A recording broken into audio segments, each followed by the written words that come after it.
summarizes some of the JavaScript latest news. ECMAScript 2022. The most recent iteration of a ECMAScript is in standard form of a JavaScript. It's available on June 2021 itself, and it comes from a several enhancement and new features on that case.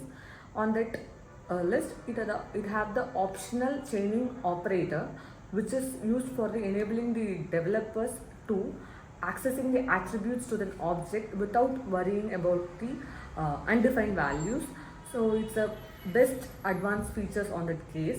And next one, it's a numerical separator, which is used to read the enormous numbers. A global keyword is in working with the multiple various situation by the global object. It's another feature of the case. Thank you.